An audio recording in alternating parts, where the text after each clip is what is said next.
Muy buenos días, Asturias. Muy buenos días, Asturias. Hoy es martes, hoy es 17 de marzo de 2026 y aquí comienza una nueva edición de Asturias al Día. Como siempre, con 3 temas sobre la mesa, 3 temas para hablar, para charrar, para divulgar, para conocer más. En este caso, sobre Apaci, que les voy a contar después lo que es. También sobre toponimia. Y al final, sobre el Prestoso Fest. En cuanto a lo primero, Apaci es la Asociación de Padres y Amigos de Cardiopatías Congénitas. Alrededor de 300 niños y adolescentes padecen en Asturias enfermedades del corazón que son hereditarias, que eso significa cardiopatía congénita. Son personas que sufren problemas del corazón que incluyen más de 50 enfermedades diferentes según la Fundación Española del Corazón. Vamos a conocer más a fondo la realidad con Apaci en este Asturias al Día y con las tertulianas que ya tenemos sentadas a la mesa y que después les voy a presentar. En cuanto a lo segundo, toponimia, porque la sede del Ridea en Ubieu acuelle a las 7 de la tarde la primera conferencia de Sociclu sobre el orixe controvertiu de dellos topónimos asturianos.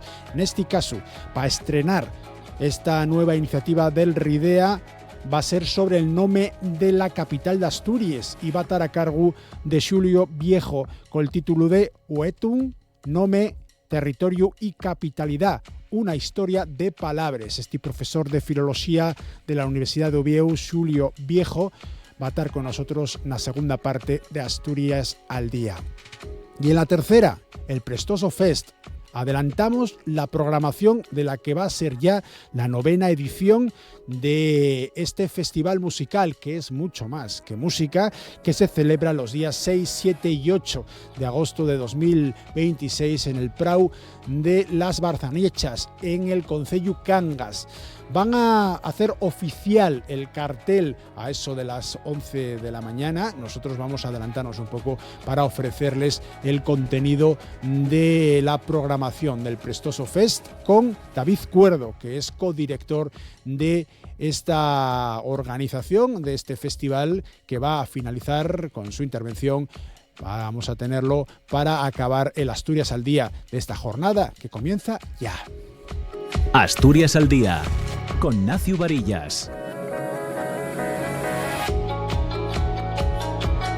Y con Amor Argüelles en la realización técnica y con Vanessa Antuña, madre de una niña con cardiopatía congénita. Vanessa, ¿qué tal? Muy buenas. Hola, buenos días, bien.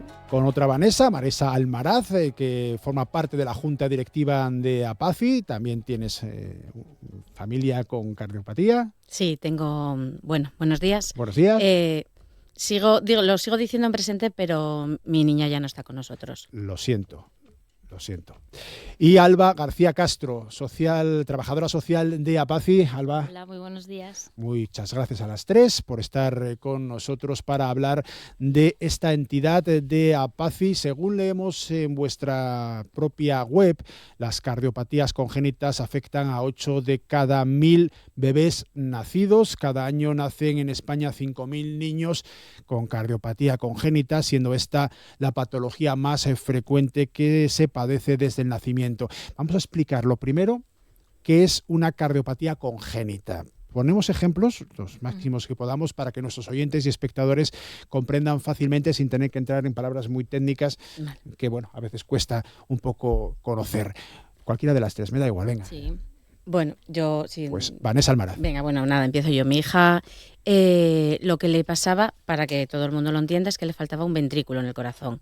Realmente, pues la palabra técnica es síndrome del ventrículo izquierdo hipoplásico por atresia mitroaórtica. Pero realmente, por desgracia es una de las cardiopatías que más graves hay a día de hoy. Cuando nació Gemma hace 15 años, hablaban de 3 cirugías para poder hacer una vida compatible con la vida, por decirlo de alguna manera. A día de hoy, gracias a Dios, estas cardiopatías ya las detectan y son 15 años de avance y van más encaminadas al trasplante cardíaco que no a tener que sufrir pues lo que llevamos pasado nosotros. Esa es la cardiopatía que tenía mi peque. En el caso de la tuya, Vanessa Antuña. Mi hija nació con varias cardiopatías. Para que todos lo entiendan, tenía 2 agujeros en el tabique del corazón, uno entre los ventrículos, otro entre las aurículas. Además tenía una coartación en la vena aorta, que eso es como cuando aprietas una manguera y deja de pasar el agua, pues a ella no le fluía la sangre para que le llegase al resto de los órganos.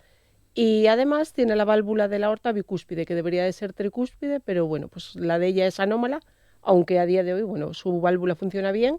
Ella hace vida normal después de la cirugía. Bueno, pasaron unos años entre que ella pudo volver a hacer vida normal, pero a día de hoy juega baloncesto, ella hace vida normal, creció todo según la normalidad y bueno, a día de hoy pues contenta con el equipo médico que, bueno, pues gracias a ella hoy es que mi hija está aquí. ¿Cuántos años tiene? Mi hija tiene 12 años. 12 años. Estamos hablando, lo decíamos al principio, de más de 50 problemas diferentes, según recoge la Fundación Española del Corazón. Dentro de estas cardiopatías congénitas, acabamos de conocer 2 casos, las niñas de las 2 Vanessas, pero Alba, los problemas son muchísimo mayores en número, hasta llegar a esos casi 50, los casos son muy diferentes, siempre tienen en común que son problemas de corazón y problemas heredados, ¿no? Problemas que se nace ya con ellos. Se nace con ellos, no quiere decir que sean heredados. Eso Bien. es congénito porque es de nacimiento. Entonces es cuando, bueno, la etapa fetal de formación del feto, pues en esos momentos, pues ya cuando se están generando estructuras tan importantes, ahí es donde ya empiezan a aparecer esos problemas. Hay más de 50 tipos. Pasa que normalmente se combinan entre sí y en el mismo caso de un bebé, pues eso, hay varios tipos que se pueden dar simultáneamente. Se puede dividir un poco a grandes rasgos para que se entienda bien, por ejemplo, problemas entre el lado izquierdo y derecho del corazón, pues eso, que no haya separación por el medio, que problema con el tabique, problemas que dificultan la salida de la sangre y también problemas que impiden que la sangre tenga el oxígeno necesario. Luego también es importante señalar que muchos otros síndromes también comulgan con el tema de la cardiopatía congénita. Por ejemplo, el síndrome de Noonan o el síndrome de Down también tienen pues eso, relación con el tema de las cardiopatías. Estos niños pues tienen también esto asociado la gran mayoría de veces. Entonces, bueno, en cuanto también a lo del número de casos que comentábamos, pues no son infrecuentes, por desgracia. En la población en general se da en 8 de cada 1.000 recién nacidos, entonces sí que es el problema congénito con mayor incidencia que tenemos en este país. 5.000 nuevos casos cada año y 2.000 niños de media intervenidos anualmente también en Estamos hablando de España, ¿eh? De España, eso es. Porque en el caso de Asturias es correcto los datos que aportaba yo de alrededor de 300 niños y adolescentes. El problema que tenemos un poco en Asturias es que no hay un censo propiamente dicho del tema de cardiopatías, ni en infantil ni en adultos. Entonces, bueno, nosotros hacemos un poco estimación en función también de las familias que nosotros tenemos. Nosotros ahora actualmente somos 256 socios en la entidad. Socios, bueno, que lo llamamos a personas que, bueno, están al corriente de cuota, pero no es simplemente esas personas que son socias como tal, sino que es todo el núcleo familiar, porque no solo se atiende a esa persona, a ese padre o a esa madre, se atiende al niño que tiene la cardiopatía, se atiende también a hermanos, si es que hay, bueno, abarca muchísimo más lo que es el tema familiar. Luego también familias que sin estar asociadas también les prestamos nuestra atención. Entonces, bueno, lo de las cifras es un poco complicado, pero bueno, es algo, bueno, como veíamos, una cifra numerosa. ¿Sería necesario ese censo? Es una de las reivindicaciones que venís manteniendo a lo largo de los años. Sí, porque al fin y al cabo, por desgracia, hay que meter ruido. Y cuanto más gente se dé de alta, se dé a conocer o lo que sea, pues más somos. Y por desgracia es así, 2 meten poco ruido, 5, 10 o 1.000, pues vamos a meter más ruido y es de lo que se trata, de la unión hace la fuerza. Claro. Estamos hablando siempre de bebés, de niños pequeños, de adolescentes. Claro, tu niña, Vanessa Almaraz, tiene 12 años. Antuña. Perdón, Antuña Almaraz. Vale, Soy sí. yo, sí.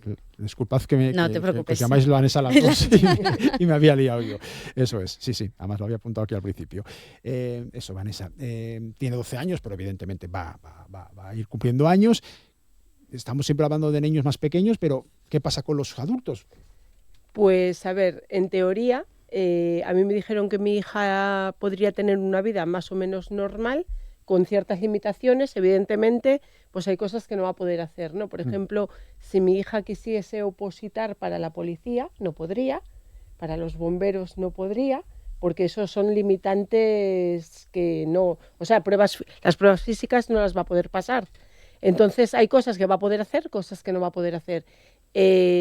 Como dije al principio, la válvula de Valeria es bicúspide, y eso, pues, si todo va bien y no hace falta intervenirla, pues no habría problema. Pero el problema es que esa válvula, cuando llegan a la edad de los 40, entre los 40 y los 50, depende de lo que la cuiden, suele hacer estenosis. Entonces tiene que ser... Estrechamiento. Sí, tiene que ser o poner un stent o ya, en el peor de los casos, tener que reemplazarla por una artificial.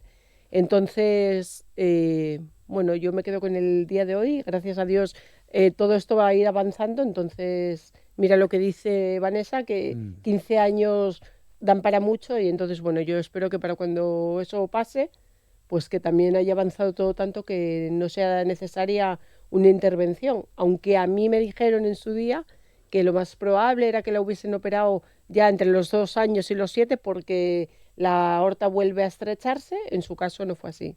Claro.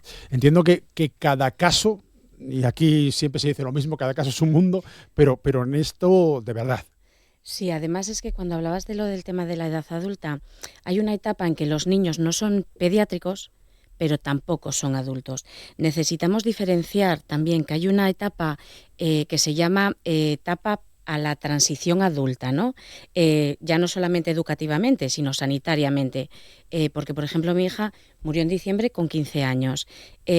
Pero ella, cuando entrábamos en el LUCA, entrábamos por adultos, pero la seguían llevando en pediatría. Y creo que ahí tenemos una barrera en la que en qué momento dejas de ser pediátrico y pasas directamente a adulto. Creo que habría que tener un trabajo conjunto en adultos y en pediatría, en que ciertos años de la salud de nuestros peques trabajen conjuntamente, porque no es lo mismo pues los médicos pediátricos que te llevan llevando toda la vida.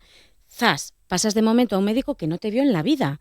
Entonces dices tú, ¿y ahora qué tengo que contarle a este señor 15 años de lo que...?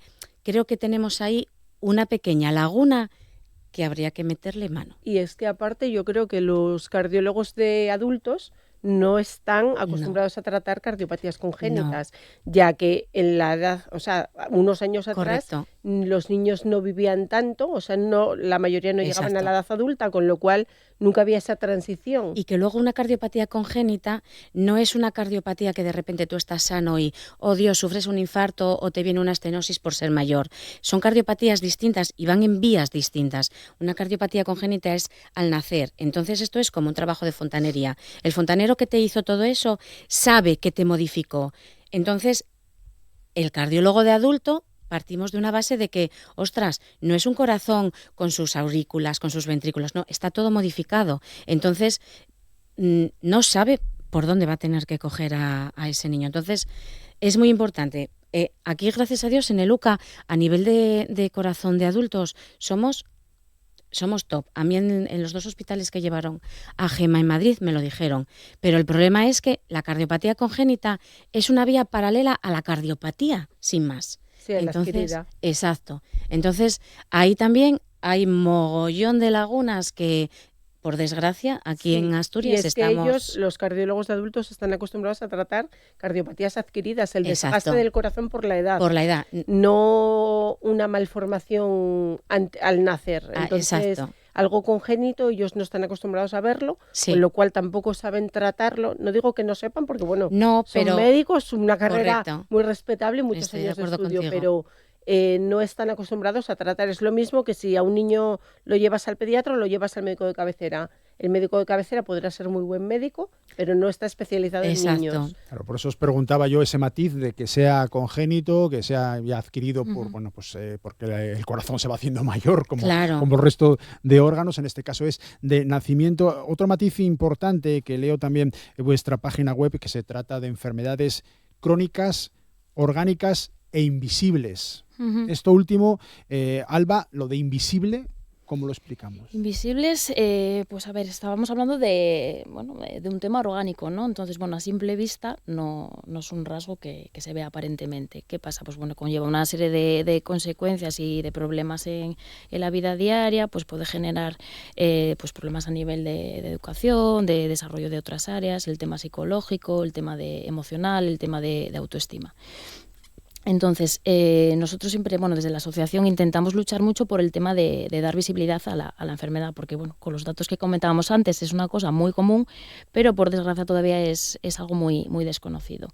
Entonces, por ejemplo, los niños, que la gran mayoría pues tienen que ser intervenidos una, incluso más veces a lo largo de su vida, tienen en el pecho una cicatriz, a muchos les queda, que es, al final es el sello de identidad de todo lo que van pasando, ¿no? a lo largo de su vida. Entonces, para nosotros eso es un poco un símbolo, ¿no? Debajo de la ropa no vemos todo lo que ese niño, adolescente, adulto, lleva pasado a sus espaldas. La cremallera que decía. La cremallera. Sí. Vale.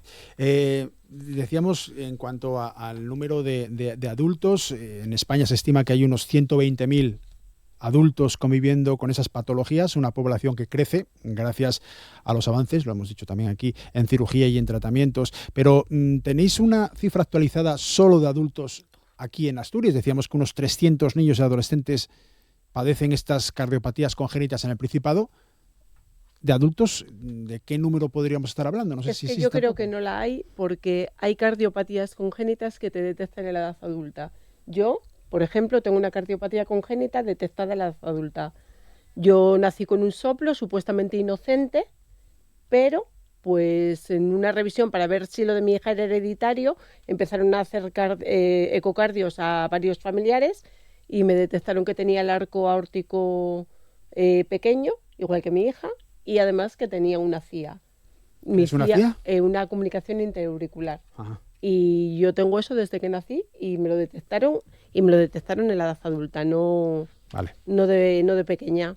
De ahí también lo del censo que decíamos que es fundamental. Sí, como comentamos, no solo que no lo haya en edad pediátrica, es que tampoco existe en la edad adulta. Así como cifras, se estima que en España puede haber alrededor de unos 110.000 adultos, que supera ahora mismo ya lo que es en edad pediátrica. Aquí lo importante también es tener en cuenta que al tratarse de una enfermedad crónica, pues estos niños que ahora mismo pues van naciendo con esta problemática, van creciendo, se van haciendo adultos, entonces al final estamos hablando de un problema que va a ir a más, y además ahora con las enfermedades que no se curan. Claro, con la esperanza de vida y con todos los avances que hay, porque lo que hablamos de hace 40 años atrás, por ejemplo, los pacientes que tenían una cardiopatía moderada o grave llegaban muy pocos, lamentablemente, a la edad adulta.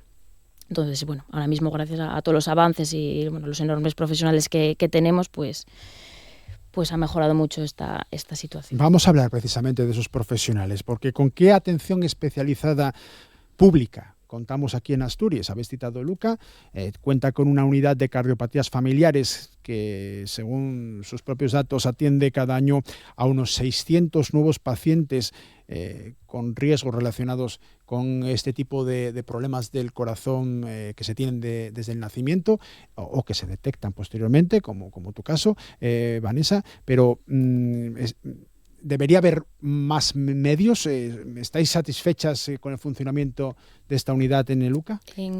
Pobres. Es que las dos maravillosas cardiólogas que tenemos en el UCA están sobrepasadas, porque al final recae todo en ellas dos. Y ya no solamente a nivel cardiológico, hacen sus guardias, cada una en su especialidad. Entonces, se les sobrecarga de trabajo. Son muchos niños, son muchos pacientes. Entonces, lo hacen dentro de lo que ellas pueden hacer, estupendamente. Solo hay dos cardiólogas. Dos profesionales. Dos cardiólogas. Bueno, con las cifras que estamos dando. En el UCA, ¿eh? En Cabueñes y en San Agustín las hay, pero luego realmente las revisiones van todas a UCA, pero no... Bueno, yo hablo de UCA que soy de Oviedo, pero Sí, tú... Yo mi hija la ven en el UCA porque yo cuando la trataron aquí en Cabueñes, de mano no sabían lo que le pasaba, la tuvieron ingresada 24 horas en una UCI neonatal cuando mi hija había nacido a término, con buen peso Ya. y demás, y la metieron ahí pues porque no sabían lo que tenía. Y no podían hacerle una ecografía porque no había No había. ecógrafo. O sea, ¿me puedes explicar cómo puede ser que no, es que tenemos el ecógrafo en consulta? ¿No podéis ir a la consulta por el ecógrafo? No, es que solo hay un ecógrafo para todo Asturias. Es que No me lo puedo creer. El O sea, material también... si mi hija deja se llega a mucho morir que esa noche, ¿qué habría pasado? ¿A quién echamos aquí la culpa? desear. Al ecógrafo que no Al está. ecógrafo que no estaba. O a la cardióloga en su día, que no era cardióloga todavía, Ya. que no supo diagnosticar exactamente lo que tenía mi hija, que le diagnosticó cosas totalmente diferentes a lo que realmente tenía. Claro. En cambio, en Oviedo, cuando llegó, pues la atendió Aleida, que yo contentísima con ella, y Javier Aracama, que ahora ya no está. No está. Pero en su día, bueno, yo más agradecida no puedo estar con ellos, pero aquí en Cabueñes, cuando me ofrecieron incluso verla aquí, yo rechacé porque yo dije que no, que yo quería a mi hija en buenas manos. Claro. Y lo siento por el resto de los cardiólogos, pero en mi caso no dieron una. Entonces, Claro, yo hablo de Luca como yo creo que nací en falta Oviedo. personal en ese Sí, campo. sí, falta. Sí. Alba. Sí, bueno, una cosina también a destacar es que bueno, lo que tenemos aquí en Asturias es cardiología pediátrica. Lo que no hay es cirugía pediátrica. Entonces, ¿qué pasa con los niños, bueno, adultos y adolescentes que tenemos en la entidad? Pues que tienen que ir a revisiones, a seguimientos y a las intervenciones a hospitales de referencia, que por decirlo de alguna manera pues son hospitales al final más especializados en la patología. ¿Dónde están ubicados? La gran mayoría, hay varios en España, pero la gran mayoría de las familias que tenemos acuden todas a la Comunidad de Madrid. Vale, a luego diferentes tocamos lo del hospitales. piso, que es interesante también, que es uno sí. de los servicios fundamentales que aportáis. En cuanto a... Bueno, perdona, que te he interrumpido. Sí, no. ¿Querías añadir algo más? No, bueno, el tema eso de lo que tenemos aquí en cuanto a servicios, que bueno, los profesionales que tenemos son maravillosos, pero el tema de la cirugía, claro, eso no queda otro remedio que desplazarse a otro sitio de referencia para pues, que puedan recibir la atención especializada. Y luego también tenemos cardiología, de adultos, cardiopatías congénitas de adultos también. Vale. El servicio de referencia. Y todo eso está centralizado en el UCA, pero se ofrece también, por lo que he interpretado, en el San Agustín y en Cabueñes. Sí, pediátrica Sí. y también. Eso es. Ujú. ¿Qué ocurre con las personas que padecen estos problemas, pero que viven en Degaña, por ejemplo? O sea, tienen que desplazarse sí o sí al centro de Asturias. No hay Ujú. más servicios. No. Son derivados pues al que corresponda. Y lo que comentábamos, eso, lo que es en Asturias cuando es para hacer el seguimiento, que normalmente es entre medias, pero la gran mayoría tienen que hacer el seguimiento en Madrid. Entonces, bueno, estamos hablando de desplazamientos periódicos, depende de cada caso, porque como comentábamos, cada caso es un mundo. Hay niños que pues van anualmente, hay niños que tienen pues periodos muy largos de ingresos, hay madres años. diagnosticadas De años. Claro. Sí, madres diagnosticadas ya en el embarazo que ya tienen que ir a Madrid a hacer el seguimiento, pues en las últimas etapas de embarazo, dar a luz allí y después intervenir al bebé en cuanto nace. O sea, Vale, vamos a hablar precisamente, tomando ese cabo que me dejáis ahí, del tema de Madrid. Los desplazamientos a la capital del estado son muy habituales. APACI ofrece un alojamiento precisamente en Madrid para pacientes y familias. ¿Cómo lo gestionáis? sí. Bueno, el piso se puso, es un piso compartido, de uso compartido para las familias, pues eso, cuando tienen que desplazarse por revisiones, para hacer pruebas o para las intervenciones, el tiempo que puedan necesitar. Se creó en el año 2009, pues bueno, porque veíamos esta necesidad que era una cosa que no se puede dejar de lado. Al final, pues eso, las cifras y los casos son los que son y bueno, me imagino que todo el mundo, si echamos un poquitín la vista en el día a día, sabemos o nos podemos imaginar lo que puede suponer el coste, ¿no? Primero hablando del coste económico, sufragar todo eso por un tiempo indefinido. Luego también es lo que conlleva a nivel psicológico, porque tú estás dejando tu hogar para irte a otro sitio. Tu mayor preocupación es la salud de tu hijo, pero al final hay que ser realista y también entran en juego muchas otras cosas, también el tema de la situación laboral. Muchas veces pues eso no se puede, no tiene uno todas las facilidades del mundo. Luego también si hay otros hermanos, también bueno, todo el tema es muy complicado de gestionar. Abarca un montón de esferas de la vida de las familias. Entonces, bueno, nuestra idea con el tema del piso es que no simplemente sea, bueno, es que sea un hogar, pero también, bueno, eso, que se fomenta esa convivencia, ese compartir con otras familias que están en la misma situación y bueno, cubrir lo que es la necesidad también pura de alojamiento, disminuir ese coste económico, sobre todo eso, ser un apoyo entre familias que están en la misma situación y que, bueno, que al final los padres y madres que están ahí desplazados, que simplemente se centren en lo que es lo importante, que es la salud de su hijo en ese momento, entonces evitarles las mayores preocupaciones posibles. Para hacer uso de ese piso, ¿es requisito imprescindible estar asociados a APACI? No, pueden hacer uso familias de la asociación, gente que no se asocia como tal. Incluso lo tenemos también a disponibilidad de familias que padezcan también cardiopatías congénitas que sean de otra comunidad autónoma, porque no hay asociaciones en todas las comunidades autónomas que atiendan a estas personas. Incluso también, como comentábamos, pues hay otras enfermedades que comulgan con cardiopatía o no, que por necesidad pues hay otras muchas enfermedades que también tienen que ir a hospitales de referencia. Si esas familias también necesitan alojamiento y nosotros tenemos disponibilidad, tampoco hay ningún problema, al revés. Porque el piso, ¿cómo es? ¿Cuántas habitaciones tiene? ¿Quién lo gestiona? ¿Quién se encarga, no sé, de abrir, cerrar, de limpiar, lo que es el día a día, que es fundamental también para que sí, esta unidad funcione correctamente? Sí, es un piso de uso compartido, son 5 habitaciones, con lo cual pueden estar 5 familias simultáneamente. Luego tiene zonas comunes, baño, aseo y cocina. Y normalmente lo gestionamos aquí desde Asturias. Mantenemos una entrevista y un acercamiento con las familias, les explicamos todo el funcionamiento y demás, y se les entrega un juego de llaves. Entonces la familia lleva de aquí con las llaves del piso. Entonces, al final sí es verdad que da mucha tranquilidad. Luego también tenemos allí un profesional que nos ayuda también si hay que hacer entregas de llaves a personas de otras comunidades, que nos facilita esa gestión. Entonces, la verdad que es un pilar fundamental de la entidad y al final, súper necesario. Claro. ¿Vosotras llegasteis a hacer uso del piso de Madrid? Sí. ¿Y qué tal la experiencia? Para mí muy buena, está cerca del hospital, que eso es otra ventaja que tiene.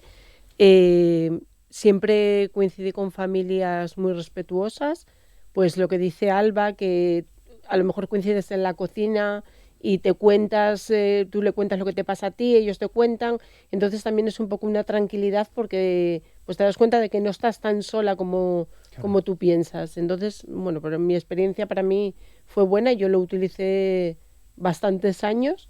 Lo que pasa, yo ahora no lo utilizo porque yo tengo mi hermana en Madrid y yo antes me desplazaba con familia completa, ahora voy solo con la niña cuando tengo las revisiones.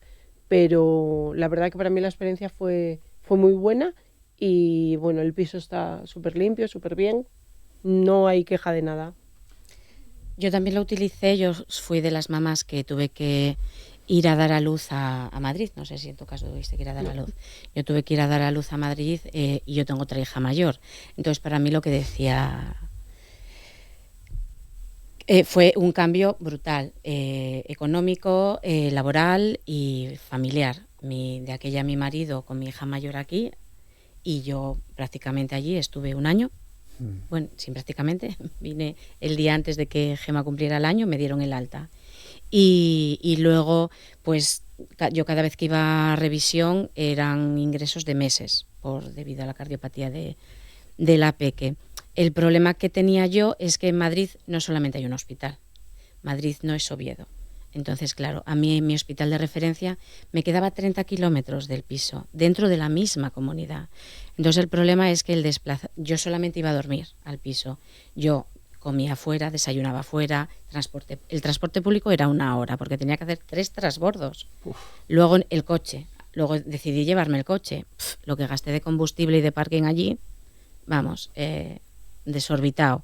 Y luego la otra vez que lo utilicé tanto tiempo fueron la última cirugía de corazón que tuvo, que fueron 9 meses. Pues otra vez lo mismo. O sea, coche para arriba, coche para abajo, combustible, comida. Entonces sí que es cierto que yo coincidí alguna vez con familias, coincidí poco porque, lo dicho, No estabas mucho allí. yo no estaba a 30 kilómetros y eso que estabas dentro de la misma Comunidad de Madrid. Claro. Aún así, es un alivio saber que vas a tener una cama, que vas a tener donde poder lavar la ropa. O sea, me acuerdo en la época del COVID, bajé yo sola y yo tuve que quedarme en el hospital sin nadie que me pudiera dar un poco de relevo y demás. Tenía que pedirle a las enfermeras que quedaran con Gema para poder ir a una lavandería de estas para hacer la colada y volverme a la habitación del hospital. Entonces, el tener un sitio allí donde poder tomarte, aunque sea comida precocinada caliente, Sí. es un pequeño alivio en esa Claro. vorágine. Imagínense ustedes, oyentes y espectadores de Asturias al Día, la angustia que se tiene que sufrir cuando se tiene un familiar, y en este caso un niño tan pequeño, una niña, en estas circunstancias, y todo lo que conlleva, pues eso, lo que decía antes un poco Alba también, ¿no? Económico, psicológico, bueno, para toda la familia, para todo el núcleo familiar, pero también para los allegados. Vaya, pues bien, que exista medios como los que estáis poniendo en marcha, lo que los lleváis en marcha desde 2009, como este piso, pues es importante también. En cuanto a la economía, que os tengo que preguntar, porque es importante cuando una asociación da servicio a tanta gente, ¿de dónde sacáis los recursos, por ejemplo, para el piso? Alba. Pues bueno, pues parte de financiación pública, parte de financiación privada, entidades bancarias, empresas, demás, y luego también del tema de donativos, tanto de a lo mejor de particulares como de empresas, y luego también pues actividades de autofinanciación que se van realizando a lo largo del año. Entonces, bueno, atendemos a muchas familias y es verdad que los recursos, pues por desgracia, son muy limitados. Entonces, bueno, intentamos abarcar lo que podemos con lo que tenemos, que se dice. Al final son, pues bueno, gastos muy muy importantes y al final, bueno, lo que comentábamos antes, son cosas que no pueden ir a menos. Hay que mantenerlas. Bueno, en general todos los proyectos que tenemos, todo el tema de apoyo psicológico, y bueno, centrándonos un poco en el piso, ¿no? Bueno, que es así un poco más lo emblemático, por decirlo de alguna manera, es súper necesario porque lo que comentábamos es una enfermedad crónica. Estos niños que ahora mismo, pues bueno, van naciendo con esta cardiopatía, se van a hacer adultos. Los adultos seguimos siendo adultos, entonces al final nos vemos con mucho más volumen año a año. De hecho, las cifras del alojamiento que traje por aquí ¿La chuleta? anotado, sí, por ejemplo, datos del año pasado, del 2025, tuvimos 414 personas a lo largo del año en el piso. Entonces, bueno, esta cifra yo creo que refleja un poquitín, pues... Claro, 414, pero eso quiere decir que algunas hayan estado muchos meses. Claro, hay estancias, pues lo que comentábamos, puede ser por tema puntual, revisiones, luego hay, por ejemplo, mamás que ya están, que van en las últimas etapas del embarazo, luego tienen que quedarse allí hasta que dan a luz, hasta que intervienen al bebé. Pues eso, también tema de intervenciones que no sabes, como siempre decimos, sabemos cuándo vas con fecha de ida, pero no vienes con fecha de vuelta. Claro. ¿Os ha sucedido ya que haya quedado gente fuera del piso porque no había plaza para más? Sí, por desgracia sí, porque es verdad que a veces coinciden en fechas, pues muchas consultas o muchas intervenciones, o incluso pues alguien que tienes previsto que para tal fecha ya esté de regreso y se puede haber complicaciones si no. Entonces sí, a veces nos ha pasado.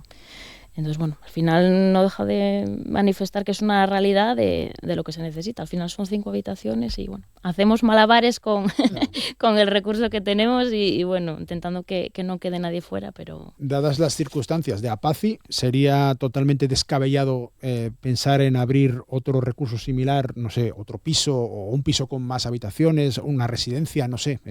Pues ojalá, o sea, sería una maravilla poder llegar a ello, pero bueno, aquí, claro, es el problema que tenemos. El tema de la financiación es muy necesaria. Que el piso no es gratis. No, por supuesto, claro. Cuesta dinero. Claro. Cuesta todo. Las familias que van tienen que aportar, aparte hombre, yo creo que lo razonable sería que fueran socias. Ya dices, Alba, que no lo exigís, pero bueno, entiendo que, hombre, un poco de... Un mínimo de empatía. Claro, si mínimo se de aporta empatía, un sí. recurso de estas características, por lo menos hacerte socia a la familia de lo que es la entidad, ¿no? Eso, bueno, lo digo yo, no, Sí. no lo digáis vosotras si no queréis. Pero cuando se planifica esto, ¿la familia tiene que pagar por ir al piso? ¿Cómo funciona? Hay como una especie de copago. A ver, que al final es simplemente para intentar mantenerlo, porque si no, los Sí. números no salen. Claro, no, riques con eso no vos facéis, eso tengo yo muy claro. No, y porque aparte va una persona a mantener el piso limpio y eso también pues hay que Claro, pagarlo, por supuesto. entonces... Claro, son bastantes gastos y demás. Pero bueno, sí es verdad que luego también cuando son estancias de, bueno, largas estancias que llamamos, también, o sea, se baja ese importe para que no suponga tanto. Y luego también siempre, además, si la familia, bueno, hay algún problema de escasez de recursos o, bueno, alguna situación personal en concreto, no es completamente gratuito. Vale, seguimos hablando de infraestructura, en este caso humana. Hemos hablado de las personas a las que atendéis, tanto los más chiquitinos como los adolescentes, como los adultos. Vamos a hablar de los recursos humanos con los que contáis. ¿Cuánta gente trabaja en APACI contratada? Tú creo que es uno de los casos, como trabajadora social, Alba. No sé si hay voluntarios también. Sí, voluntarios. Venga, pues contadme, ¿cómo funciona eso? Bueno, Empieza tú, no, ¿vale? bueno, trabajadoras de equipo de trabajo, estamos 2 trabajadoras sociales, yo soy una de ellas y está también mi compañera Natalia. Entonces, bueno, abarcamos todo, vamos, todo lo que es las facetas que desde la asociación, no solo lo que es el campo del tema de lo social, sino bueno, toda la organización de los proyectos, de las actividades. Venir a Asturias al día. De todo. Eso se incluye también. Polifacéticos aquí. Hay que valer para todo. A ver, al final en el tema de eso, de las asociaciones, bien lo sabe todo el mundo que está metido directamente en esto, bueno, al final hay que involucrarse y tocas muchas ramas y hay que moverse y eso los recursos son los que son. Entonces, bueno, hacemos lo máximo posible con los recursos que tenemos, ojalá poder ir creciendo, ir ampliando mucho más. Y bueno, nosotros a nivel eso de equipo fijo, luego también, bueno, pues a través de gabinete también ofrecemos apoyo psicológico.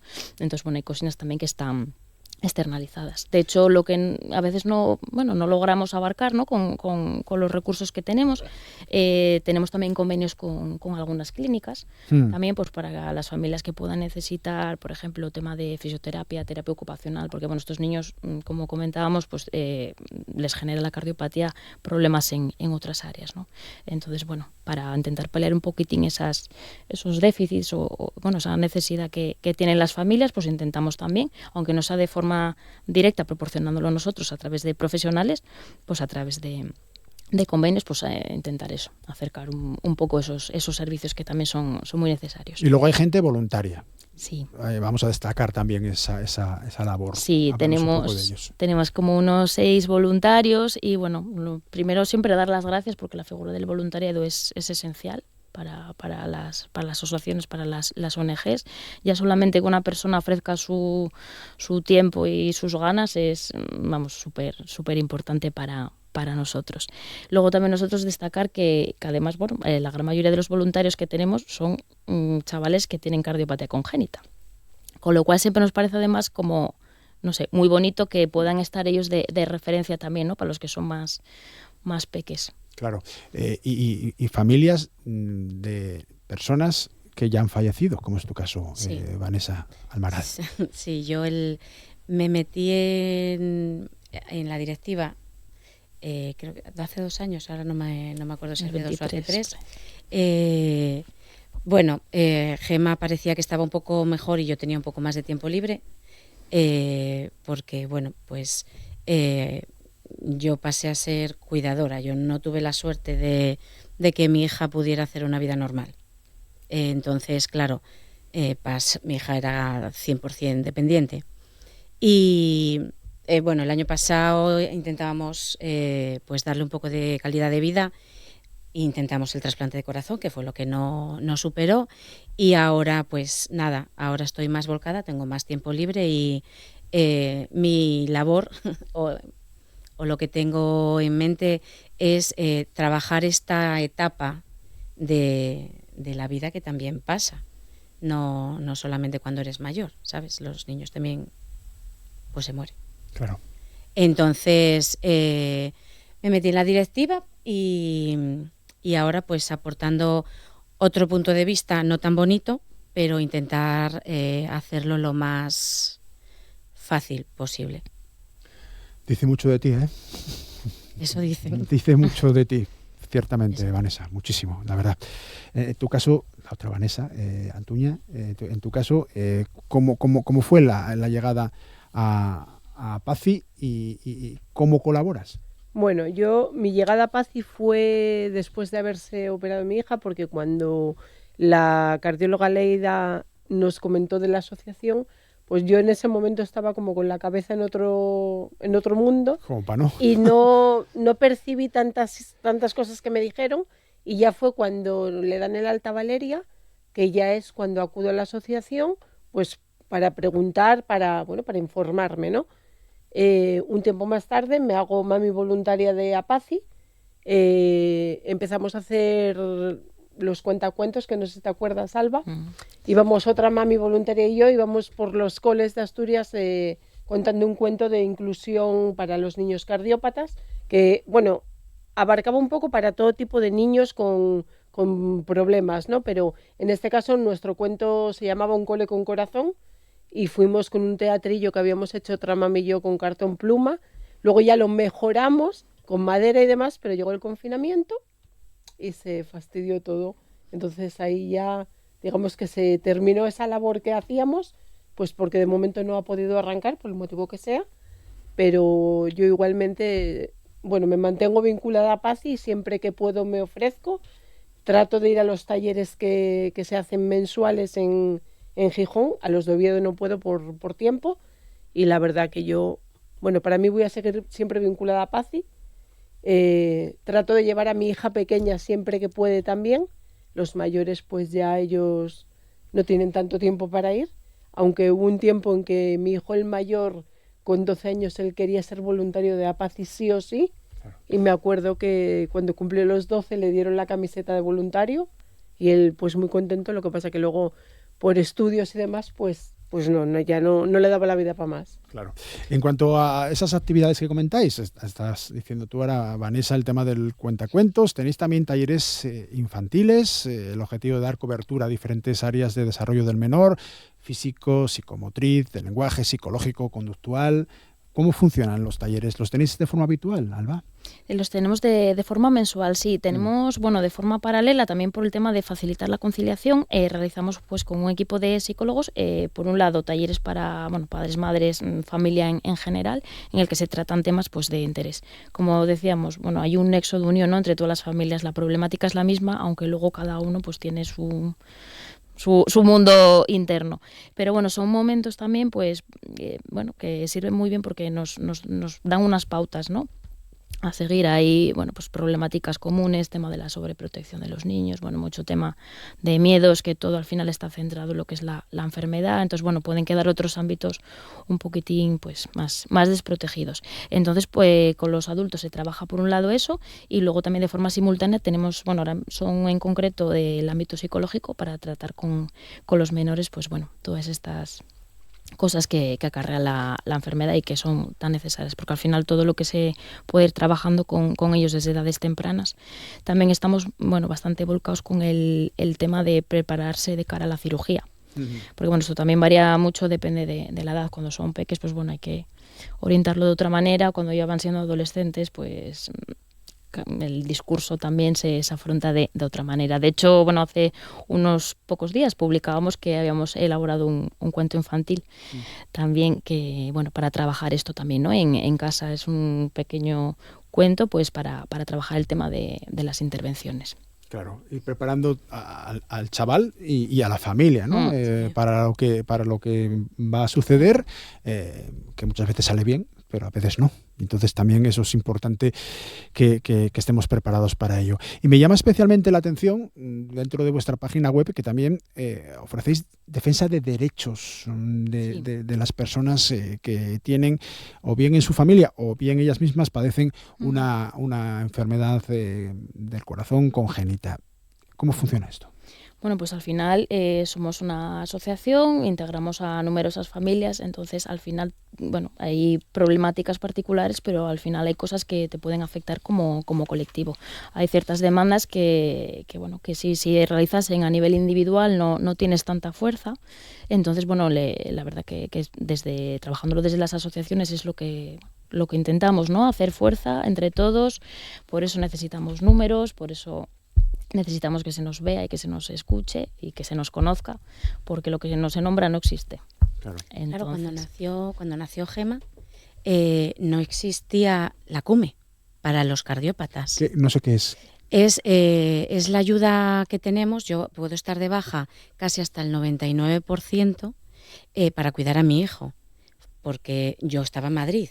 Y claro, laboralmente no existe nada que te pueda cubrir tu puesto de trabajo, a no ser que estés por una baja hasta los 18 meses. Sí, te la ponían en plan depresión, porque a ver, no estoy para tirar cohetes, pero claro, mi hija después de los 18 meses, eso sigue, y yo tenía que estar cuidándola. Mi hija no pudo ir al colegio, yo no pude reincorporarme a la vida laboral, entonces conseguimos aumentar esa lista de enfermedades. No solamente ese tipo de prestación solo estaba orientado al tema oncológico, no había más enfermedades. Ahora, gracias a Dios, conseguimos esta prestación no solamente a nivel cardiológico, sino un montón de enfermedades para tú poder estar de baja sin perder tu puesto de trabajo, no tener que pedir una excedencia, porque alguien me tiene que pagar. Yo no vivo del aire. Claro. Entonces, gracias a esa unión la conseguimos, pues imagínate, Gema ahora haría 16 años, la conseguimos en el 2010, 11, 12, pues desconozco el dato concreto, pero antes de Gema... ¿Cómo os arreglabais? ¿Cómo? Pues yo la verdad que tuve una médica de cabecera que me dio la baja hasta los 18 meses. Después me di de alta y alegamos otro tipo de bajas, pero la mayoría de la gente te despiden o te vas, porque ¿qué haces? O sea, yo tengo a mi hija en casa, yo luego me divorcié, el padre trabajaba, yo me quedaba con la cría. Pues te vas al paro y a vivir de la beneficencia, claro. Porque... No sé si quieres contar tu caso, Vanessa. Bueno, sí, yo me pasó algo... No es obligatorio, sí. ¿eh? No, a mí me pasó algo parecido. O sea, yo no pude trabajar hasta que mi hija no le dieron, digamos, que luz verde como para poder entrar en una guardería. Y bueno, pues todo ese tiempo, si no llega a ser por mi marido, que era el que trabajaba en ese momento, pues no nos podríamos haber mantenido de una forma más o menos viable, ¿no? Luego, porque el irte a Madrid acarrea unos gastos que no te cubren tampoco, o sea, porque el reintegro de gastos me parece absurdo. Ridículo. O sea, es absurdo, o sea, ¿cómo te pueden dar de dieta 25 euros para que sobrevivas en Madrid, desayunes, comas, cenes y duermas? Si con 25 euros apenas te alcanza para comer. Entonces, a mí me parece absurdo eso, o sea... antes lo hacían por kilometraje, en plan que tú te ibas en coche y te pagaban un tanto. Ahora tú tienes que presentar todos los tickets y no siempre te lo cubren todo. Siempre te lo cubren. O sea, te cubren lo que les da la gana cubrirte. Cuando decimos ellos cubren, ¿quién son ellos? El Principado, el Servicio de Salud del Principado de Asturias. Y a mí me parece, bueno, esto no sé si viene mucho a cuento, pero me parece increíble que a este tipo de familias o otro tipo de familias que tengan que cobrar reintegro de gastos se les pague tan poco, cuando luego muchas cabecillas del Principado se van a comidas con botellas de vino de 500 euros. O sea, está un poco como desajustada la cosa, ¿no?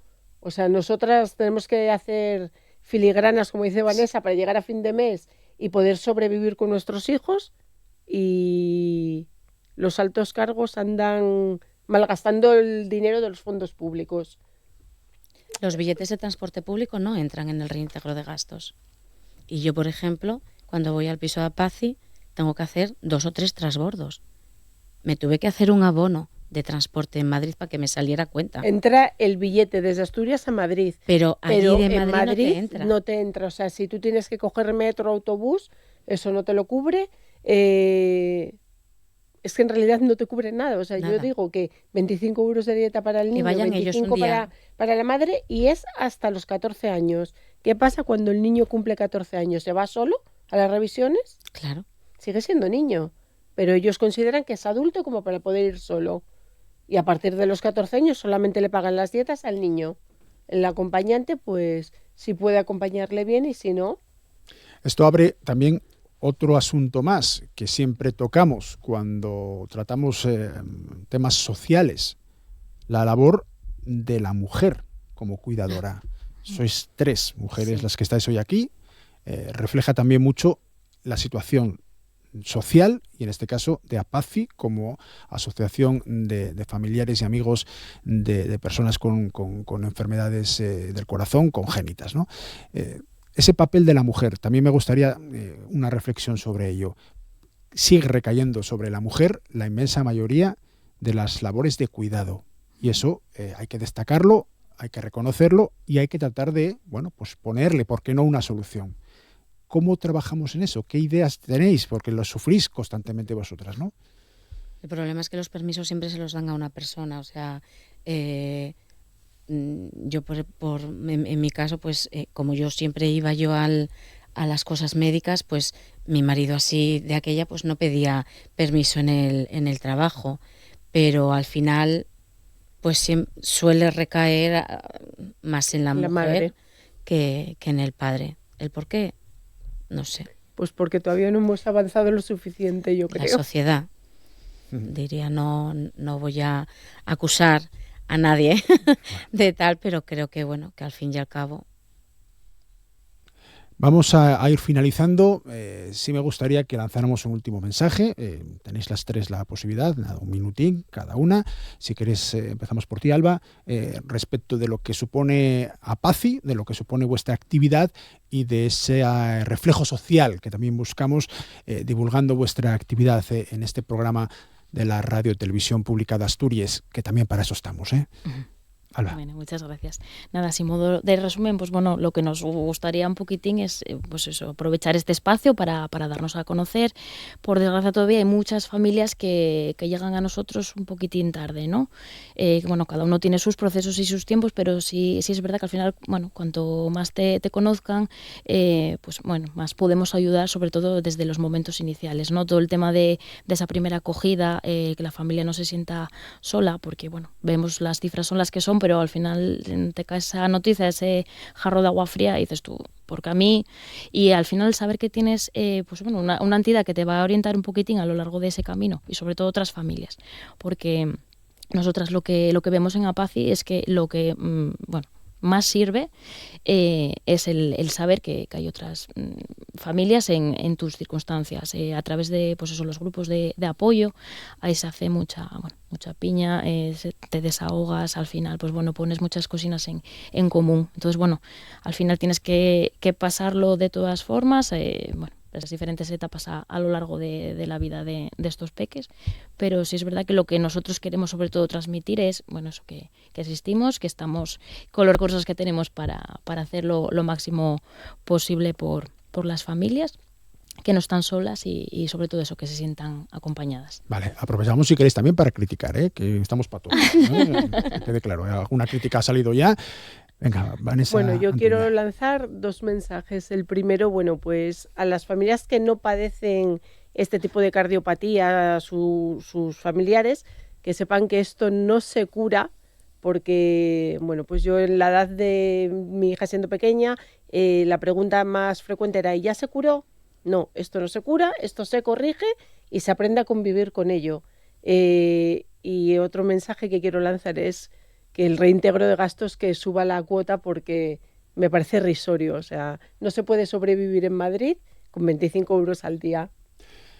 Vanessa Almaraz. Bueno, yo además de lo que dicen mis compañeras y pedir ayudas y más ayudas, es decir que es una enfermedad que no se ve, que no se oye, pero hay casos en los que sí se ven. Mi hija se veía íbamos con una botella de oxígeno por la calle, hay pocas ayudas, hay pocos recursos y que a partir de ahora, por desgracia, yo voy a tratar de ayudar a todas aquellas familias que, como en mi caso, se acaba esa etapa y se empieza otra muy dura en la cual estamos solos. No se trata el duelo de una familia en la cual se pierde un hijo por una enfermedad. No hablo de un hijo de un accidente que se muera con 70 años, no.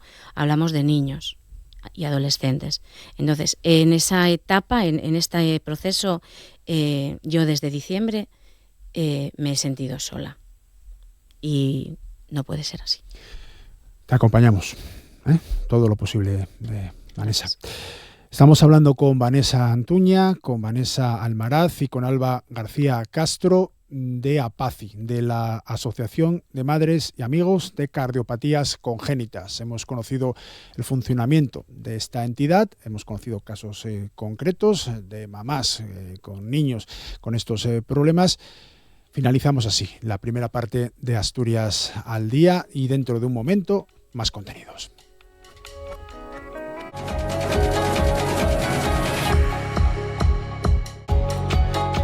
Llegamos con Amor Argüelles en la realización técnica a la segunda parte del Asturias al Día de esta jornada de martes. Y vamos facelo falando del orixe del nome, del topónimo de la capital de Asturias, porque la sede del Ridea d'Ubieu acuella a las 7 de la tarde la primer conferencia de otro ciclo más de esta entidad, del Ridea, en este caso sobre el orixe controvertido, ya advierten, de ellos topónimos asturianos, sobre el nome, de lo que toca hoy de tarde, sobre el nome de la capital de Asturias, a cargo de Xulio Viejo, y el título de Oetun, nome, territorio y capitalidad, una historia de palabras.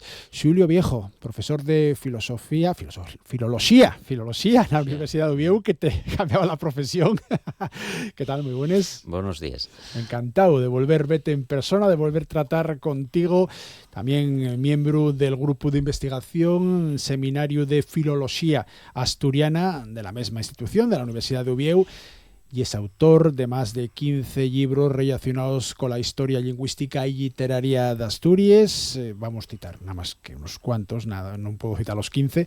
La formación histórica de la lengua asturiana, lengua y cultura literaria en la Edad Media asturiano-leonesa, una introducción a la fonología asturiana o la lengua en Asturias al través de los siglos, entre otros muchos libros y artículos especializados. En narrativa de ficción, que no sé si lo tienes un poco abandonado, pero podemos hablar también un poco de ello, escribiste, por ejemplo, obras que se consideraron cimeres a finales del siglo XX, como Les Falcatrues del Demonio, del año 92, Nallende del Condicional Perfecto de 1995 o ya en el entamo del siglo, Los Araxiales de la Vida de 2001. Y ahí fue cuando nos conocimos personalmente tú y yo. Ah, mira. Hay 25 años, chaval. Sí. Ya llovió, ¿eh? 25 añinos que muchos de los nuestros oyentes y espectadores ni siquiera tendrán en este momento. Bueno, pues desde en Tospaco tenemos una relación en cuanto a lo que lle el tollabor literario. Falamos de la investigación, y luego sí que tocamos un poco más el tema de ficción. La conferencia esa tarde básase en una de las sobres de investigación lingüística, precisamente el nacimiento de Oetun, la toponimia como testigo de la articulación histórica del centro de Asturias. Publicasteila en el año 2024 en la Universidad de Ubieu. ¿De dónde surgió ese interés? ¿Y era un encargo? ¿Y era de algo que tenías dentro y que querías afondar más en ello? No, y una iniciativa puramente individual. A ver, en principio el interés general por todo lo que tiene que ver con la lengua y la filología asturiana, y después, claro, específicamente ahí hay un vínculo directo emocional con lo que, bueno, a última hora y en la mi ciudad, que por otra parte planteaba, bueno, una serie de problemas etimológicos relevantes y prestábase a muchas hipótesis, d'elles auténticamente disparataes, y bueno, pues entendí que eso pedía un estudio nuevo, una nueva visión, y que clarificar en la medida de lo posible esa explicación etimológica del nombre de Ubieu. Vamos, tirala ya y después vamos explicándola, porque partes de la idea de que en Ubieu, en Oviedo y en muchos topónimos, vamos a decir, porque no solamente nombres de ríos también, hay muchos nombres de Asturias sobremanera al rodio de Ubieu, pero llegando por ejemplo también a Sisión, en esa cuenca de la Riera Nora-Nalón, que hay un elemento léxico ubia, por ejemplo, trubia, prubia, cubia o inclusive Ubieu. ¿Y eso qué significa, ubia? Bueno, ese era el marco de referencia, ¿no? La hipótesis inicial. Tenemos un montón de topónimos que tienen esa secuencia, ubia, son coherentes porque refieren al mismo tipo de realidad, ríos, desembocadures de ríos, sobremanera. Les palabras, los nombres como tales, tienen una estructura lingüística muy, muy peculiar, y esa secuencia, vamos después a ver lo que significa, y después tienen una preposición, ¿no? Que nos dice, pues el sitio que se llama así, pongamos caso Trubia, tenemos que entenderlo como el sitio que está detrás de Lubia, ¿no? Y todos estos topónimos que dijiste presentan esa misma estructura, de manera que definen un territorio perfectamente reconocible, más o menos el concello de Ubieu actual, que se llama precisamente Ubieu, ¿no? Que parece que presupone que hay un montón de ubies ahí. ¿De dónde viene esa palabra misteriosa, esa secuencia ubia? Bueno, pues si una palabra prerromana tiene que ver con agua, sería el étimo último en la lengua indoeuropea prehistórica, sería la misma que la de la palabra agua, pero bueno, con una evolución fonética peculiar y con un sufijo derivativo que vendría a indicar abundancia de agua.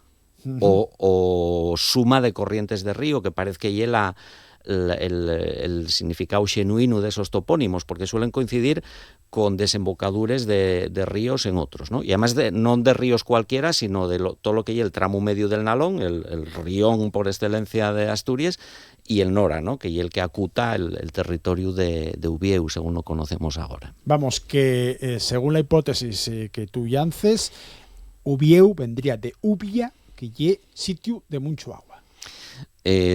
Ubieu sería un sitio, el territorio donde se concentran un montón de ubies, o sea, un montón de desembocadures de ríos, que además, más allá del río y bueno, todo lo que representa el agua, evidentemente, para la vida humana, suelen ser espacios de tránsito, o sea, de pasos de ríos, ¿no? O sea, espacios que por la proximidad y por el encruz, ¿no?, que marquen las distintas corrientes, aprovechense para acutar territorios, o sea, hasta que llega a este territorio empieza el siguiente, y también para pasar el río. Son sitios de paso del río, y eso, bueno, en lo que es la articulación del territorio, no solo en Ubieu como tal, el valle de Ubieu del sur del Naranco, sino en todo lo que es el eje central de Asturias, claro, y es fundamental desde el punto de vista de la población y de la historia, ¿no? Fíjate, el paso del Nalón, ¿no? Pases el monte, pases el Nalón, como requisito previo para llegar a la costa, ¿no?, donde tienes pues otro foco de actividad humana importante, ¿no? Pensemos en el caso de las trubias, ¿no? Tenemos una trubia en Ubieu y una trubia en Xixón. La trubia de Ubieu, ¿dónde está? En el paso del Nalón, una vez que bajes el Cordal, la zona del Aramo y demás. La trubia de Xixón, ya cuando pases el río Aboño, la ría de Aboño, que además, bueno, ya era un accidente geográfico mucho más marcado, va a 2000 años, por ejemplo, y ahí ya tienes acceso a la costa, ¿no? O sea, ahí hay como una construcción coherente del espacio. Qué interesante. En cuanto a la procedencia de ese ubia, estás hablando de que hay algo prerromano, indoeuropeo, sí, de las migraciones que se producen mucho antes de que lleguen los romanos. Y decir, los indígenas, vamos a decirlo de esa manera, que vivían antes de que llegara el imperio, bueno, de aquella todavía no lo era, a la península. Eso quiere decir que no es un término exclusivo de Asturias. Tenemos ubies, por ejemplo, Úbeda, en Xaén, en Andalucía. Efectivamente, o sea, seguramente el topónimo más que de manera más elocuente refleja esa raíz lingüística y es precisamente Úbeda, en Xaén. Y es curioso porque, bueno, tienes Úbeda, que va a dar a la zona del Guadalquivir, y en la propia provincia de Jaén, el valle paralelo, meridional, bien marcado por un río que se llama el río Oviedo. Ah, mira, no lo sabía. Sí, y es muy curioso, ¿no? Ah. Entonces, bueno, parece que todo invita a considerar que es exactamente la misma raíz. Pero hay muchos a lo largo de todo el territorio europeo, ¿no? Por ejemplo, el lituano, todavía el lituano es una lengua indoeuropea, quedanos en el otro extremo de Europa, úpeta, que sería la misma palabra, bueno, con la fonética local propia, significa exactamente lo mismo, abundancia de agua. Y después, dentro de lo que es la península ibérica, ya las fuentes históricas romanas, los geógrafos romanos que van haciendo ya los mapes del territorio, ya dan testimonio de topónimos que tienen esa misma raíz, ¿no? Pero el más importante sería lo que ya ahora la cordillera ibérica, que atraviesa media península ibérica y en ella nacen ríos importantes como el Duero, el Tajo, otros. Eso llamábase el nombre indígena de la celtibérico de la cordillera ibérica y era Idúbeda, que sería la misma raíz, ¿no? En este caso con un prefijo añadido. Vale. ¿Y qué explicación tenemos para nombres como Nora, Noreña, entiendo que vendrá de ello también, Nalón? ¿Todo ello tiene también una explicación relacionada con lo que estás estudiando? Sí, a ver, ahí tendríamos que ir a las fuentes antiguas, ¿no? Para un poco, bueno, como estrategia para clarificar la etimología última, independientemente de la evolución fonética que tuviera en los últimos siglos. Entonces, podemos partir, en el caso de Nora, de Naura, que sería la forma más antigua, documentada, y en el caso de Nalón, de Nailos, que parece que presupone Nábilos. Fijémonos de Naura, Náuilos, ya parece que hay un aire de familia ahí, que tendría que ver con Nau, que significa valle. Por ejemplo, Nava y el valle. Y al llau de Nava, en Sariego, y donde nace el río Naura, que podía ser una cosa así como Nábura, originariamente, que si lo pensamos un poquitín, tiene la misma estructura morfológica, la misma estructura de palabra que, por ejemplo, Astura, que da nombre a Asturias. El Astura y el Esla ahora, ¿no? La evolución a Esla. Pero bueno, Astura, Nábura, ¿no? Sería el río que configura ese valle. Y en el caso de Nalón sería la misma raíz, Nau, el valle, pero con un sufijo diferente. O sea, sería Nábilos, que ya es diminutivo, ya es un valle piquiñín frente al Naura. Pensando que ya era Nalón. Sí, efectivamente, suena aumentativo, pero si vamos a la etimología, ya por lo que dicen los que saben, que yo de lengua indoeuropea, bueno, lo que me cuenten, ¿no? Que sería un diminutivo. Claro, y una idea un poco, más allá de la cosa del aumentativo, y un poco contraintuitivo, ¿no? Porque dices, bueno, a ver, el Nalón y el río principal, ¿qué hay esto de que el Nalón y el río principal y el Nora el grande? Bueno, el río sí, pero el valle no, porque el valle del Nalón va encaixonado entre montes, por lo tanto hay un valle pequeño, vamos a decir más ruin en el sentido de con unas condiciones de habitabilidad, bueno, menos afalladices que todo lo que es el valle del Nora, que es el gran valle central asturiano, un valle más o menos llano, con unas condiciones climáticas y ecológicas en general, en principio, pues más afalladices, más productivas económicamente, ¿no? Entonces, bueno, ahí tenemos un poco esta duplicidad ya desde época prerromana entre el valle pequeño y el valle grande, ¿no? O sea, y por lo tanto, y esto parece importante, una visión amplia y estructurada del territorio asturiano. O sea, no ya... Los asturianos muchas veces somos muy localistas, ¿no? Y nuestro pueblo y los demás tal. Y parece que todo lo orientamos a esa actividad, ¿no? El nuestro pueblo y el mayor, y los de Alllao pues son más atrasados, más ruinos y más feos. Los marañueles son de Candás o de Yuanco. Bueno, eso es como... eso es una cosa, pero yo ahí no entro.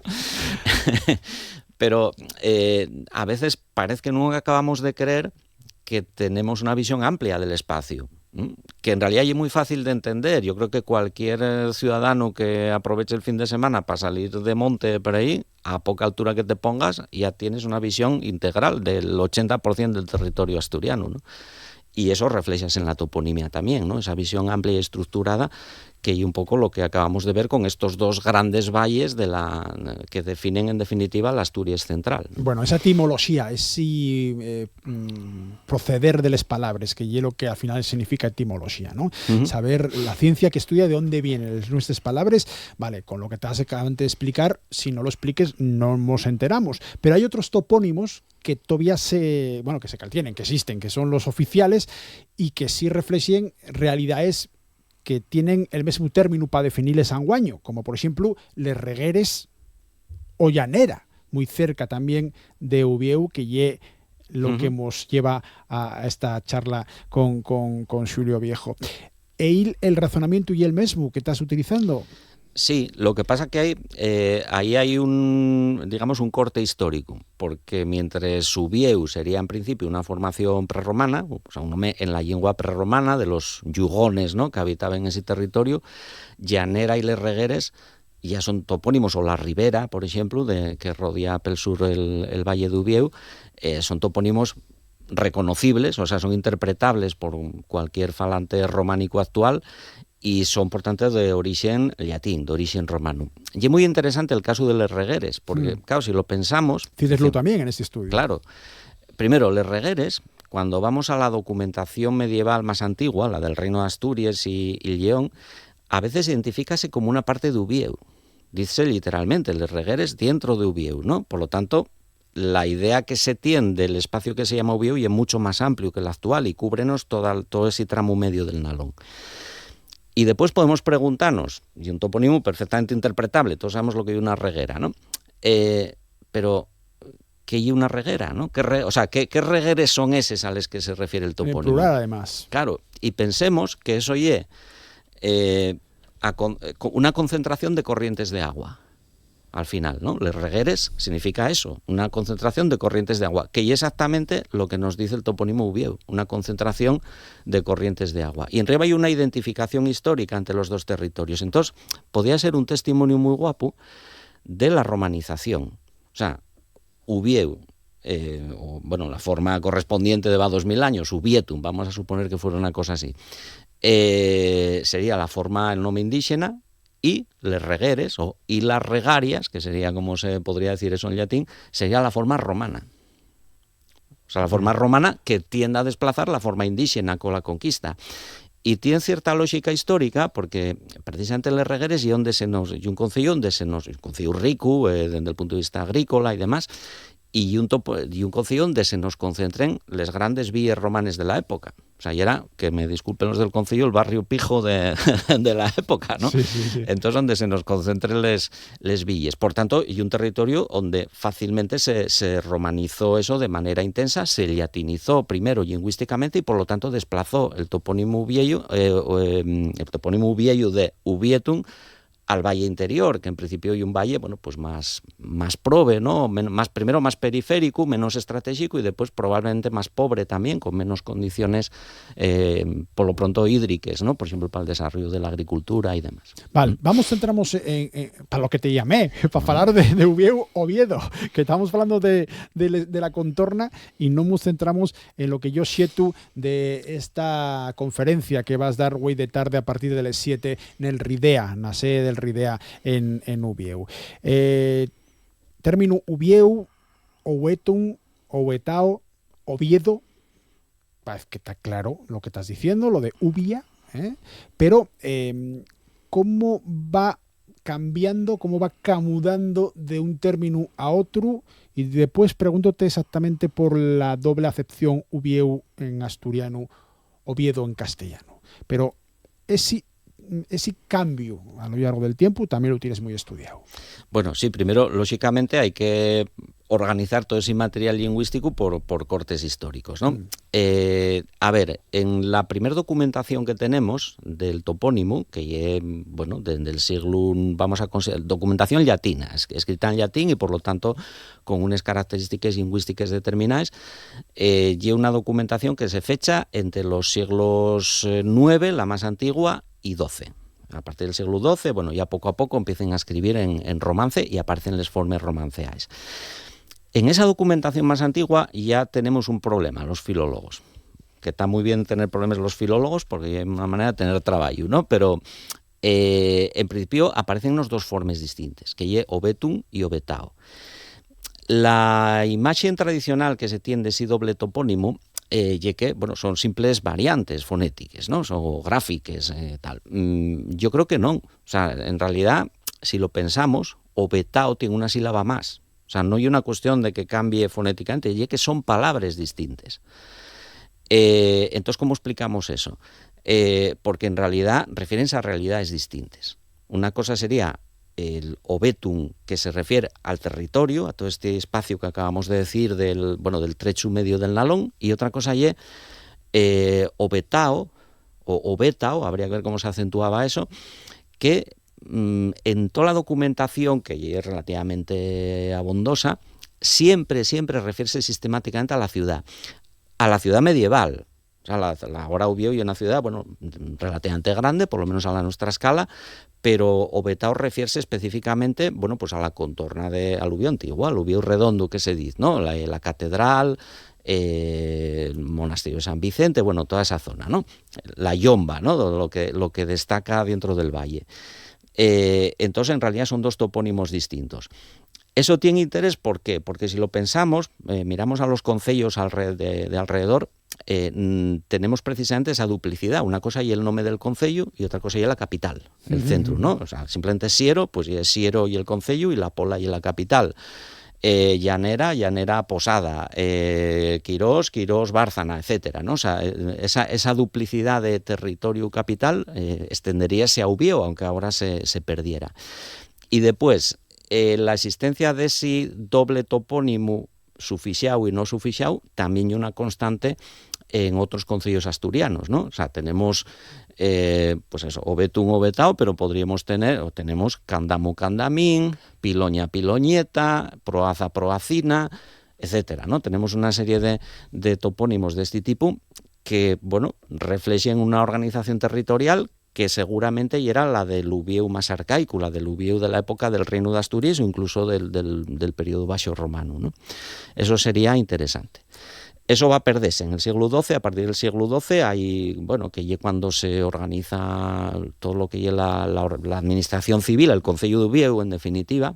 Bueno, parece que hay un empeño en identificar lo que es la nueva ciudad con el territorio, y entonces desaparece esa duplicidad y desaparece la forma obetao y queda obetum para todo. Vale, yo estaba diciendo, claro, escribirlo oetum con U. Bueno, eso tiene un valor de B prácticamente, claro. ¿no? Obetum, sí, como una V, ¿no? O sea, hay una cuestión de repugnanza filológica, pero bueno, el valor fonético y ese, ¿no? Vale. Lo relevante y eso, que en principio desaparece esa distinción. Vale.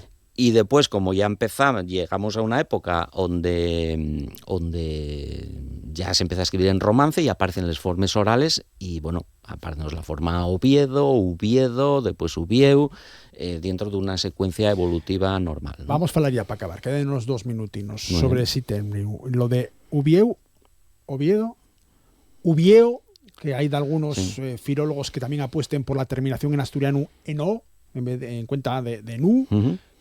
¿Cómo lo expliques tú? Bueno, y añado en asturiano occidental o Ubiedo, puede aparecernos también.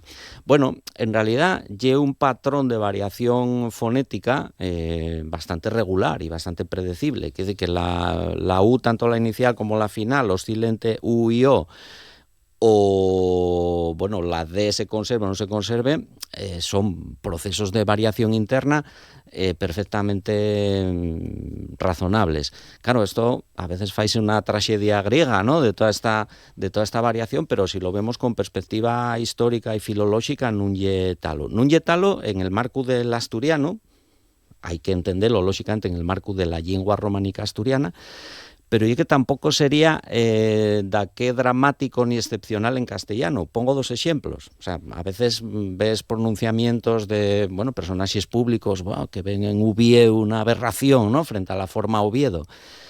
Si pensamos en topónimos castellanos de Castilla genuina de la misma raíz, tenemos, por ejemplo, Ubierna en Burgos. Y sin salir, que sería la misma raíz de manera evidente.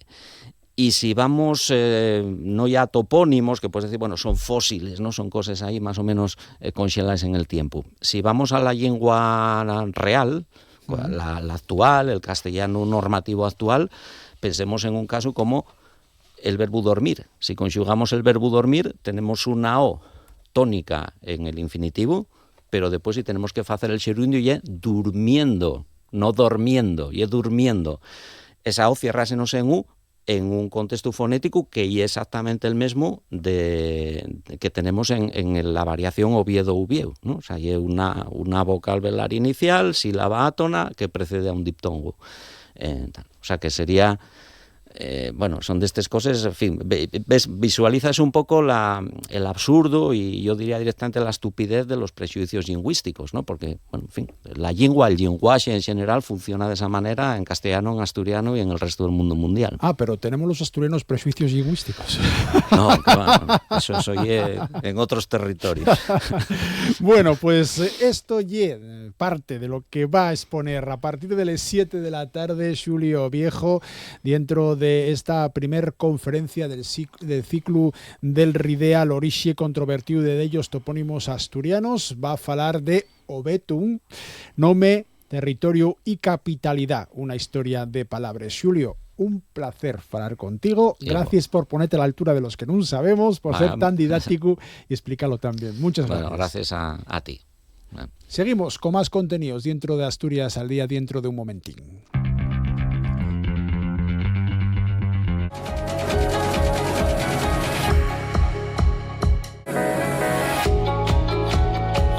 Llegamos a la última parte del Asturias al Día de este martes, hablándoles del Prestoso Fest, que organiza ya su 9ª edición, los días 6, 7 y 8 de agosto de este 2026 en el Prau de las Barzanechas, en el concello Cangas. Es la cita que tenemos ya reservada en el calendario para un festival que es mucho más que música sobre todo, pero mucho más que música, como vamos a ver en los próximos minutos con David Cuerdo, que es uno de los organizadores de esta cita. David, muy buenas. Muy buenos días, Nacio.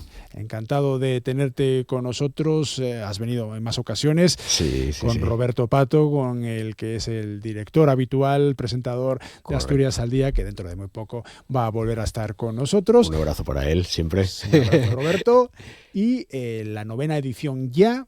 Correcto. Que, bueno, cuando acabáis la 8ª, supongo que ya estaréis trabajando la 9ª, porque esto lleva mucho trabajo. Antes de acabar la 8ª empiezas a...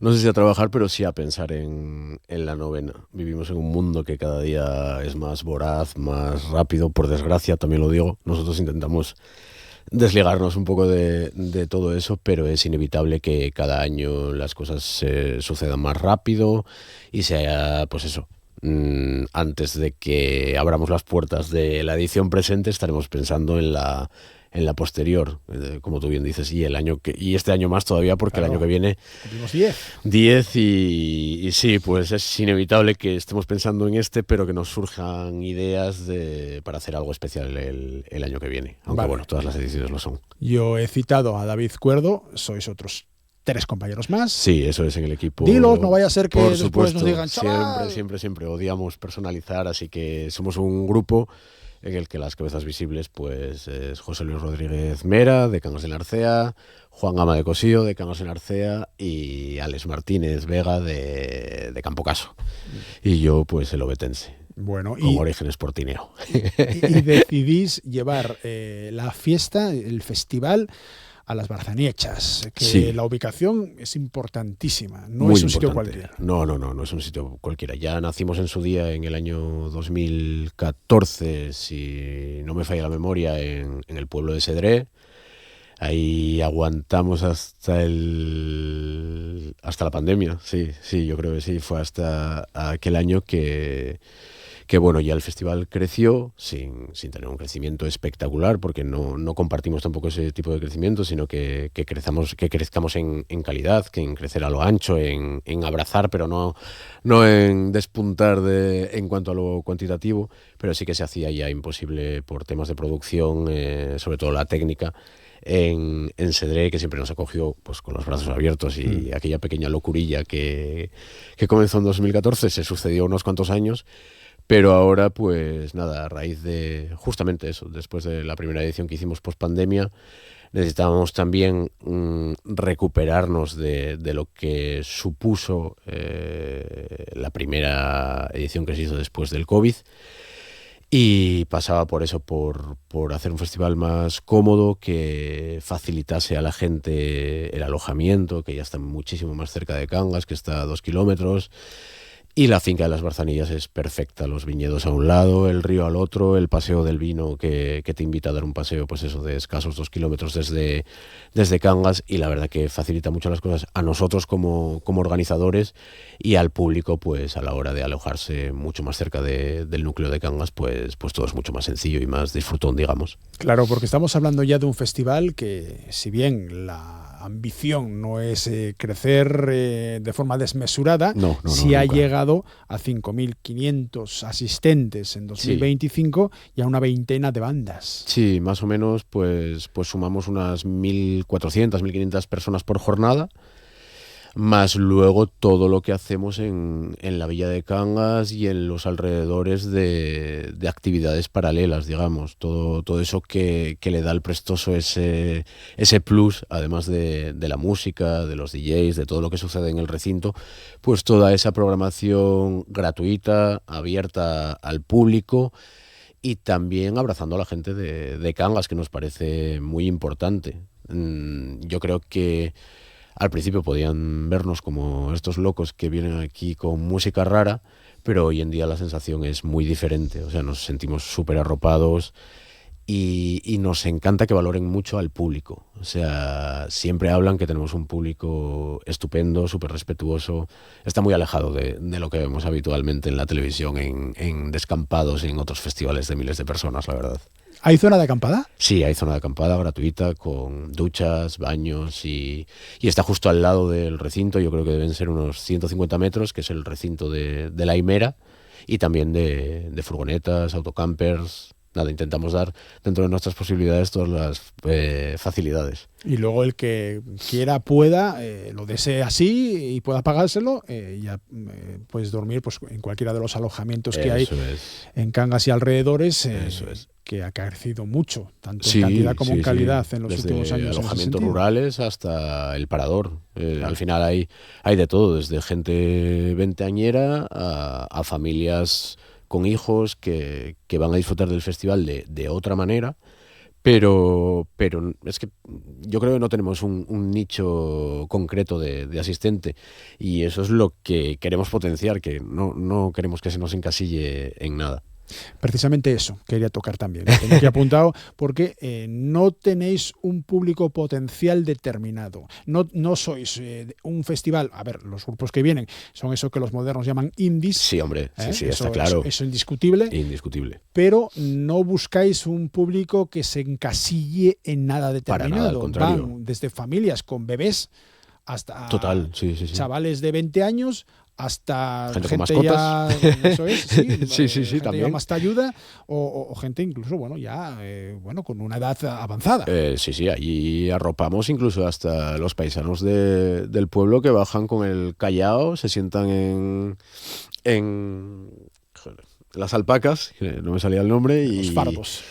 Y disfrutan del festival en la ladera derecha que tenemos del escenario, que se puede disfrutar perfectamente. Y la verdad que esa mezcla es de lo que más orgullosos podemos estar, porque es una comunión absoluta. Nadie mira a nadie, ni yo soy moderno, ni yo soy rural, ni yo soy urbanita. Al contrario.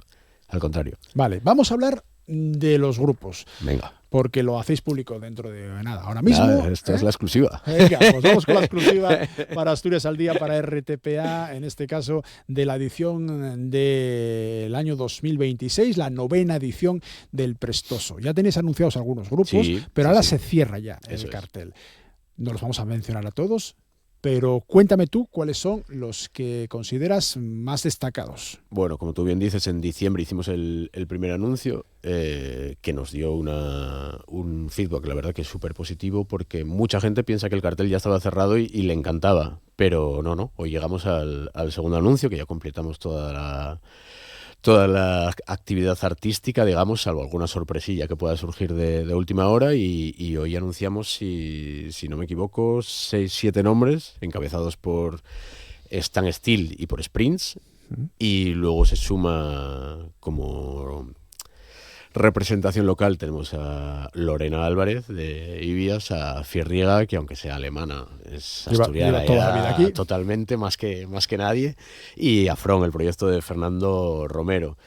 Y también sumamos a Basic Partner, que es una banda de Francia súper interesante. Y además en nuestro escenario del Ayuntamiento de Cangas, que es la actividad también gratuita del sábado a mediodía, al que nosotros llamamos Momentos Alhambra, pues viene con Lady Yagar y con La Gueriata, también representación local. O sea, siempre intentamos, pues eso, que todos los foráneos que vengan se lleven muchísimas sorpresas y que sepan que aquí hay una escena, vamos, que yo creo que está viviendo una época que no tiene nada que envidiar a ninguna otra. Estos se suman a los nombres que ya habíais anunciado con anterioridad. Por ejemplo, él mató a un policía motorizado, a Rufus Tier Firelight, o entre otros, Ortigas, Ajolotes, unos cuantos más. Sí. A ver, tiene también su aquello, el cartel. Brutal. El cartel, que más de romería de Fiesta Prau no puede ser. En contenido y en continente. Ahí le tenemos que dar las gracias a Iago, a ¿Sí? Estudio Datriga, que llevamos yo creo que 3 años trabajando con él, y es un absoluto placer porque cualquier cosa que nosotros le damos en palabras, él lo interpreta a la perfección y lo plasma, vamos, está totalmente inspirado en la Fiesta de Prau, Sí. en las pegatinas de Cangas en la Arceda del Carmen. O sea, tiene todo lo lugareño que queríamos que tuviese. Y sí, la gente local lo interpreta perfectamente, pero a la gente de fuera le flipa, aunque no sepa por qué, aunque no sepa realmente en quién está inspirado, le flipa. Pero, hombre, la verdad es es una que maravilla. para nuestros oyentes, los espectadores lo están viendo, lo estoy señalando yo ahora mismo, pero para nuestros oyentes, los de RPA, sería un fondo verde Prau, verde casi fluorescente. Sí, ese fosforito, sí, total. Sí, con las letras en rojo y en azul, y sería, bueno, pues como se anunciaban las fiestas de Prau de forma, bueno, todavía hoy. Todavía, vamos, afortunadamente todavía quedan muchísimas. De Cangas, y por el verano vemos todos los carteles fosforitos, en plan, da igual lo que pongan, pero por lo menos nos fijamos. Y precioso paraje de las Barzaniechas en Cangas del Narcea, gran fiesta de la música independiente en el paraíso natural. Prestoso, que es lo que se puede, de cartel que es lo que se puede leer. Total. Hemos hablado de la música, hemos hablado también un poco de las actividades paralelas. Vamos a ahondar un poco más en estas últimas, porque como decía yo al principio, el prestoso es música, claro que sí, esa es la excusa, pero no solo música. La música es el hilo conductor o la excusa, y en el que nos llevan muchísimos meses cerrar el cartel. De hecho, este año llevamos como un mes, yo creo, de retraso respecto al anterior, pero cada vez nos exigimos más también a nosotros mismos, y muchas veces lo que queremos no sale a la primera y hay que ir a la opción B o a la opción C. Pero como tú bien dices, pues el prestoso no tiene el músculo económico necesario para que una banda sea reclamo para que la gente vaya. O sea, y aún así, vamos, creo que disfrutamos de bandas que no nos podríamos permitir porque quieren estar con nosotros.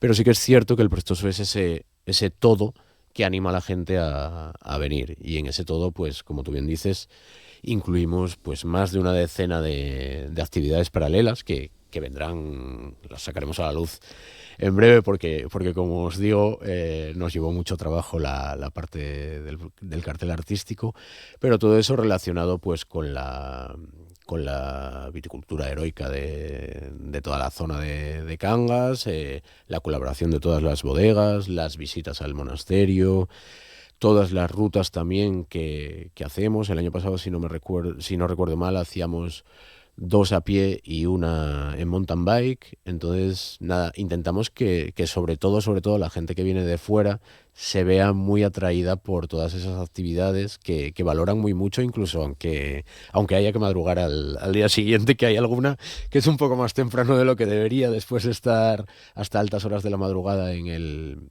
en el recinto, y también pues actividades infantiles que cada vez pues tenemos más visitas, como decíamos antes, de matrimonios jóvenes con pequeñajos que también quieren pasar un rato agradable, y que es un festival muy, muy cómodo para ellos también. Vas a tener que hacer una guía para poder seguir todo esto. Sí, es complicado. Al final, oye, nos basamos mucho en las redes sociales, intentamos que la página web esté lo más actualizada posible, y yo creo que eso también es una nota diferenciadora de lo que se llama un festival. Al final, cualquier persona que nos escriba por redes sociales está hablando con nosotros, no habla con un ajeno contratado. Entonces creemos que podemos aconsejarles de la mejor manera posible, o lo mejor que podemos, y con la máxima transparencia y sinceridad posible, para ayudarles a echar un ojo a un alojamiento o dónde pueden comer, que ahí es fácil porque cualquier sitio que escojas creo que vas a acertar. Sí. Entonces creo que todavía intentamos que sea lo más artesano, lo más humano. Yo creo que la palabra humano es cercano. Sí. Que la gente nos ponga cara. Nosotros estamos allí, y cuando hace falta mover, no sé, un baño portátil, y ahí estamos también para mover un baño portátil. Claro, y eso con más de 5.000 personas, que tiene su mérito, más de 20 bandas, más de 5.000 personas que se pasan por el festival en los 3 días que dura. ¿Habéis estudiado la posibilidad de ampliar días? Sí, creo que llevamos sobre todo los 2 últimos años, pero si sucede, creo que va a ser a partir del año que viene. Este año queremos que sea la edición perfecta del Prestoso que conocemos. Somos muy prudentes, no nos gustaría crecer en exceso y hacerlo mal, y creo que es lo que tenemos que hacer. Al final nosotros no nos dedicamos a esto, no podemos estar 24 horas durante el año perfilándolo todo a nuestro gusto, y creo que este año va a ser el mejor Prestoso del formato que conocemos hasta ahora. Habrá muy poquitas variaciones, pero sí, creo que nos merecemos la edición perfecta, la edición que nosotros también más podamos disfrutar, que es algo que estamos intentando poco a poco, porque es inevitable estar allí y tener los ojos en la nuca y estar pendiente de todo, o con el walkie, es inevitable. Pero sí que es cierto que el año pasado, yo creo que hablo por todos, por los 4, fue la edición que notamos que pudimos disfrutar un poquito más, y este año, si pudiese ser otro poquito más, ya nos liaremos la manta a la cabeza para que el año que viene ensanchar el Prestoso. No, pues lo que decimos siempre, que no sea un crecimiento loco, que sea un crecimiento orgánico, natural, ni siquiera en número de asistentes, sino poder mostrarles a los asistentes todo lo que todavía encierra el suroccidente asturiano. Me gusta eso. Me gusta eso. En cuanto a lo que son las actividades que hacéis, aparte de la música, como decíamos antes en el Prestoso, David, la repercusión que conlleva para la zona. Claro.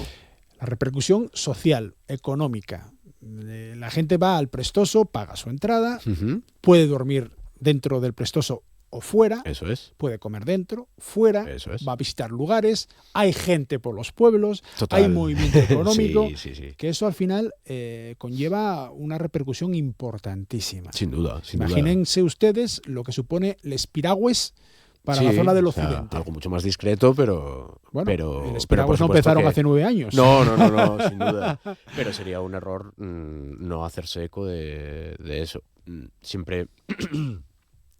más reales o menos reales, que nosotros intentamos que sean lo más reales posibles. Todos los estudios de los festivales, los VPNs que se hacen a posteriori, más inflados o menos inflados, yo creo que con preguntarle a un hostelero de Cangas de Narcea o al director de un hotel, o no sé, cualquiera que tenga un negocio en Cangas, sabe lo que significan esos 3 días en aquella zona. Y no solo esos 3 días, porque bueno, sí que la gente asturiana pues va más focalizado al festival, pero vamos, los comentarios que nos llegan es que claro, nos visita gente de Canarias, de Murcia, de fuera de España también, viene gente de Inglaterra, de Italia, el año pasado de Alemania.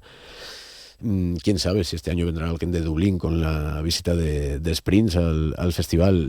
No lo sabemos, pero claro, eso se ve a un simple vistazo, sin necesidad de hacer un estudio económico, y es importantísimo, y al final son nuestros mejores embajadores para la edición posterior. Eso, si yo me acuerdo que en la primera edición del Prestoso llegaron un matrimonio de Canarias que, claro, para nosotros era una reunión de amigos, como quien decía, el primer prestoso. Y dices tú, ¿y esto por qué? Que no teníamos ni... O sea, que fue una cosa improvisada, no teníamos ni una estrategia de medios, ni los contactos en prensa como podemos tener hoy en día. Y dices tú, jolín, esto me sirve de sobra para hacer una segunda edición. Y claro, eso se fue implementando todas las ediciones y visitantes que claro, ellos ya hacen su ruta, lo que decíamos antes, ya no tanto focalizado en los 3 días en el festival, sino una semana en Cangas del Narcea o una semana en Asturias, me voy 3 días por el oriente, paro en Oviedo un día y me voy al occidente. Y eso, vamos, nos llega por redes sociales, nos piden consejo qué es lo que tengo que ver en Asturias en una semana, para coronar a partir del jueves en el Prestoso. Y ahí, bueno, pues nos hacemos un poco de embajadores de la tierra, que al fin y al cabo, lo que tú decías, la música es el hilo conductor, pero tiene que servir para muchas otras cosas y ser diferenciadores de otros eventos. Eso, precisamente, también el esfuerzo innovador que tenéis al integrar las actuaciones en el entorno, programando rutas, catas, muestras de alfarería, por ejemplo. Sí, también. Se os empieza a reconocer, bueno, de hecho sí, ya tenéis... qué sorpresa la de este año cuando nos citaron para los premios TEAM en Valencia. Los premios TEAM son premios a la iniciativa turística musical del año. Eso es, esa fue la que nos concedieron a nosotros, que además no es nada que apliquemos. O sea, a nosotros nos llegó un email en plan, estáis nominados con otras 4 propuestas. O sea, no os habíais postulado. No es como, al final hay concursos o nominaciones y nominaciones. Pero no, aquí nos llegó un correo, oye, el jurado os ha tenido en cuenta, concursáis en 2 categorías y al final nos llevamos el premio en esta, que fue Juanín a recogerlo. Y la verdad que, jolín, que se fijen en ti a nivel nacional, algo tan... Es que no sé si llamarlo pequeño, pero bueno, algo que para nosotros... tan cuidado, tan mimo, pero que vemos tan de aquí, es, vamos, se nos hincha el pecho, no podemos decir otra cosa. El premio se organizaba por parte de la Asociación de Promotores Musicales de la Comunitat Valenciana. Sí, correcto. Y se entregaba allí precisamente, sí. En colaboración también con el Departamento de Turismo de la propia comunidad autónoma y de una serie de entidades que son valencianas. Ese reconocimiento supone también un espaldarazo ya, bueno, a un nivel estatal, vamos a decirlo, de lo que lleváis 9 años con organizando. En cuanto a lo que supone en sí para vosotros, no sé si un cambio de paradigma también en cuanto a la forma de pensar. No sé, ¿vais a mantener los criterios con los que nació en Xedré hace 9 años el festival? Pero bueno, no sé si lo que decías, la intención de hacer una 10ª edición ya mucho más potente, estos premios ya nacionales, un emburrión. Es un emburrión, pero sí que no difiere de nuestros valores iniciales, porque lo que comentábamos antes, al final un festival que nace en el 2015 en Xedré, sí que obviamente pensábamos en la música, pero siempre estuvo presente esa recuperación o esa apertura de puertas para una zona que dentro del turismo asturiano no es que esté potenciada tanto como el habitual oriente asturiano, que todo se nos va la vista a Llanes y a Ribadesella, con todo el cariño, respeto y admiración. Y creíamos que tenía tantas virtudes la zona para mostrar que lo intentamos. Y esto, pues mira, llegó 9 años después, pero no llegó como, bueno, estos chavales se suben al carro ahora y tiran por la vertiente de todo lo que hay aquí. No, en realidad siempre fue una máxima de combinar. Me acuerdo del eslogan de la primera edición, que yo creo que era música, paisaje y paisanaje en el paraíso natural. Y ahí ya contábamos en los spots publicitarios con la gente de la zona de Xedré que jolín, quedaron súper guay. Y sí que es cierto que siempre lo tuvimos muy, muy presente, sí que lo fuimos implementando poquito a poco, pero era imprescindible para no ser un festival de música más. Vale, vamos a hablar muy rápido, tenemos menos de un minuto de los abonos, Vale. porque hay abono total para Abono los 3 total, días luego y ahora- parcial. Eso es, sí. Decimos, si lo ves conveniente, precios, Sí, creo que claro, es interesante. claro.